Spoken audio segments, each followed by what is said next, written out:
Olá, amigos. 20 de agosto de 2015, Legítima Defesa em Foco.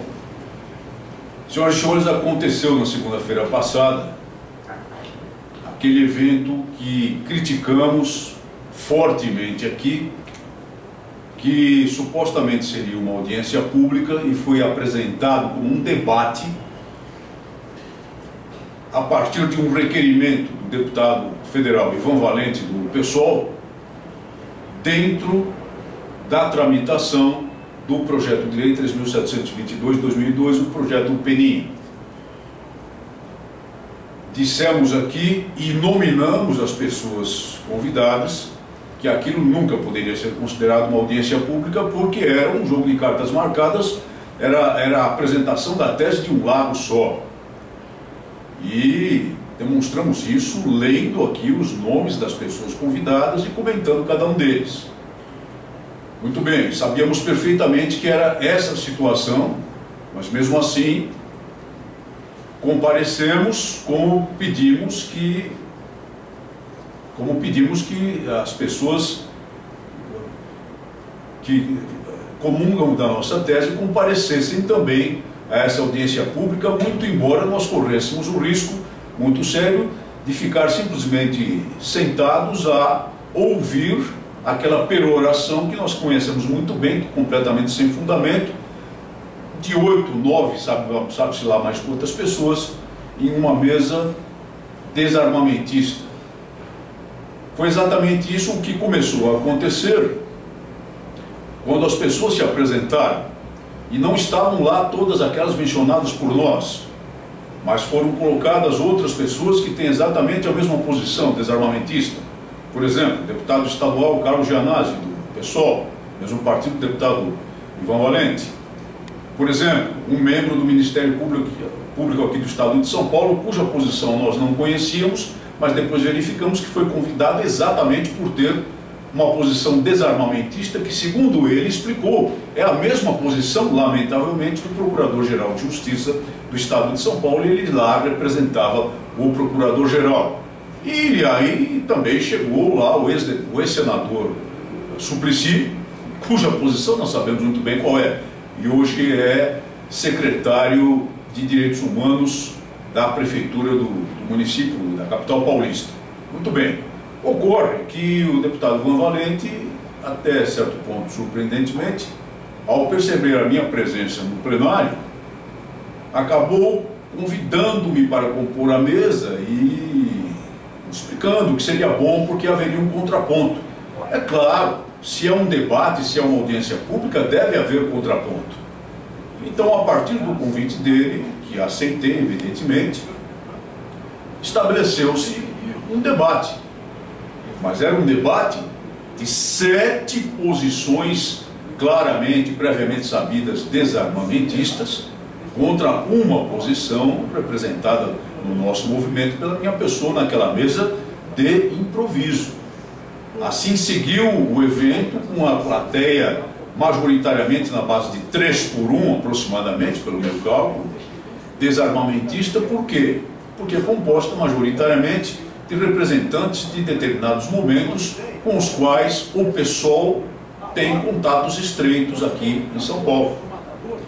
Nesse ponto, faltou-nos uma presença de maior número de pessoas na plateia, para que o contraponto que nós conseguimos minoritariamente não fosse minoritário na plateia, mas acabou sendo também. E aí eu lhes lembro e exorto todos a que compareçam, mesmo quando as situações, as condições são desfavoráveis assim, para que nós não passemos por omissos. E às vezes surge a oportunidade de um verdadeiro debate. No final das atividades, na parte final, houve manifestações da plateia e evidentemente não tinha o presidente dos trabalhos, que foi o deputado Ivan Valente, como abrir essas manifestações para aqueles que ele tinha convidado na plateia, compunham majoritariamente, sem que também desse oportunidade a qualquer pessoa de falar. Então, os nossos que lá estavam fizeram manifestações até que provocaram em determinado momento uma reação acirrada do ex-senador Suplicy, devido à colocação de uma das pessoas. e também tiveram a oportunidade de fazer manifestação, uma pergunta direcionada ao debatedor do nosso lado, que, portanto, teria mais uma oportunidade, na sua fala final, de reforçar alguns pontos importantes. Mas nós poderíamos e deveríamos ter mais gente lá. Amanhã, dia 21 de agosto, nós teremos uma outra audiência pública na Assembleia Legislativa de São Paulo também. Só que dessa vez às 14 horas, é 21 de agosto, às 14 horas, no auditório Franco Montoro da Assembleia Legislativa. E mais uma vez, eu relevo a importância da participação. Todos sabemos que é extremamente difícil para quem tem suas atividades, tem que cuidar de sua vida, comparecer a um debate político às 14 horas de uma sexta-feira. Naquele caso, era às 18 horas de uma segunda-feira, um horário muito conveniente, muito ruim também. Mas os debates se estenderam, mas o evento se estendeu até às 22 horas. De maneira que mesmo que aqueles que não pudessem comparecer no começo, poderiam perfeitamente ter aparecido um pouco mais tarde lá para engrossar o nosso movimento. Esse da sexta-feira, de amanhã, é de um perfil muito mais favorável. Foi convocado pelo deputado João Rodrigues, do PSD de Santa Catarina, e funcionará como uma mesa redonda para o debate do mesmo tema, mas num ambiente, num clima muito mais favorável à nossa posição. Os parlamentares que poderiam ter aparecido também na segunda-feira não apareceram, né? Vamos deixar bem claro aqui que isso nos desagradou bastante. Nós gostaríamos de ter visto lá os parlamentares que, afinal de contas, estão com a nossa posição. Não foi nenhum. Mas amanhã eles devem aparecer. Então é muito importante que compareçamos também todos aqueles que tiverem possibilidade de comparecer. Esse evento mais favorável, um clima mais favorável à nossa posição, portanto uma situação mais confortável, nós temos que nos portar combativamente, seja em uma situação pouco confortável, seja em uma situação mais confortável. Um dos debatedores desse evento de segunda-feira, como sempre, né, é do Sol da Paz, o senhor lá, Ivan Rodrigues, pesquisador do Sol da Paz, que repetiu rapidamente, porque o tempo não era tão longo assim para cada expositor, repetiu aquela peroração de sempre com as pesquisas que ele entende altamente sofisticadas e fundamentadas, por exemplo, como de Daniel Cerqueira, do IPEA, que nós sabemos muito bem qual é o valor dessas pesquisas. Mas insistiu, por exemplo, num ponto, que a lei não proíbe ninguém de ter arma, que a lei é uma beleza, que a lei declara o direito. Como nós já dissemos aqui, a lei declara o direito sim, mas declara e o direito não se realiza, porque a lei é torpedeada pelo seu próprio decreto regulamentador, o decreto 5.123, em termos de mera posse, não porte, porque porte de arma só os amigos do rei é que tem neste país, só os amigos do rei. Nós já cansamos de dizer e demonstramos isso, umas poucas milhares de autorizações de porte de armas só dos amigos do rei, mas para mera posse, o decreto 5.123, como já dissemos aqui, vai contra o texto da lei, e ele serve de lastro para que a Polícia Federal, por força de uma instrução normativa, quando a lei diz que a pessoa apenas deve declarar a efetiva necessidade, exija do candidato que ele prove a efetiva necessidade quando a lei não o exige. E temos aqui uma pérola, no caso aqui na Delegacia de Polícia Federal, Superintendência de Minas Gerais, em que o delegado de polícia indefere o pedido de um cidadão instruído, conforme atesta o escrivão encarregado da instrução do processo, com todos os documentos e todos os requisitos legais.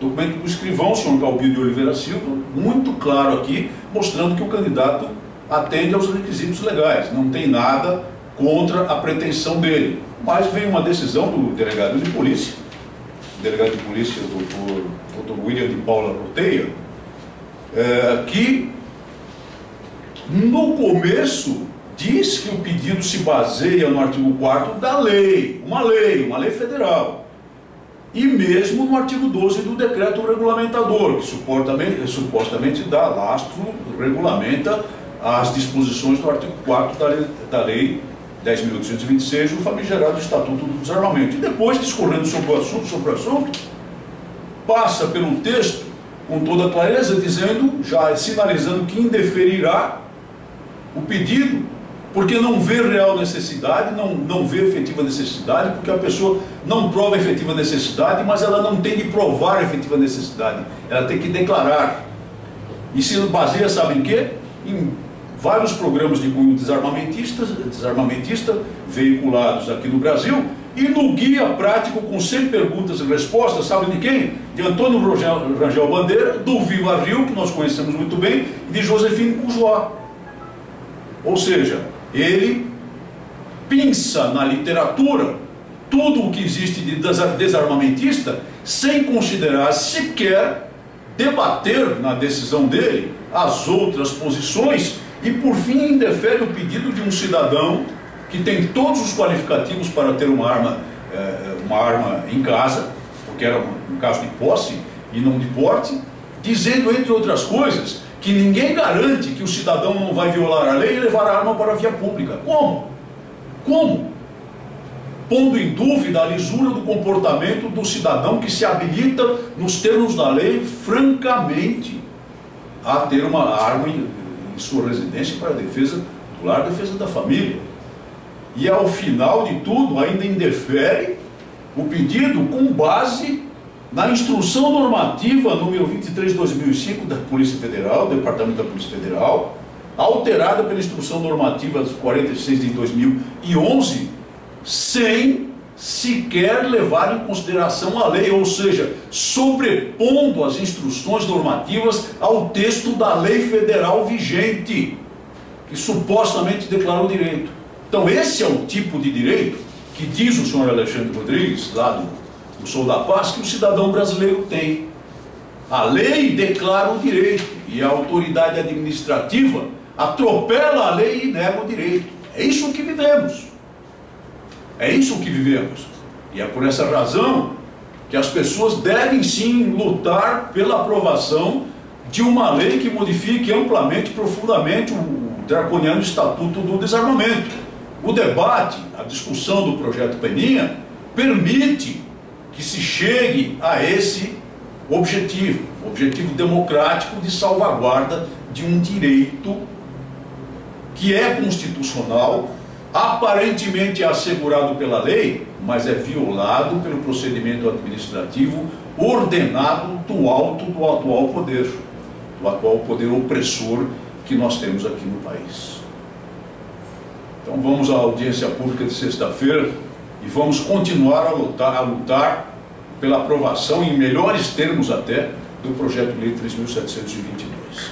Muito obrigado por sua atenção e até o nosso próximo programa.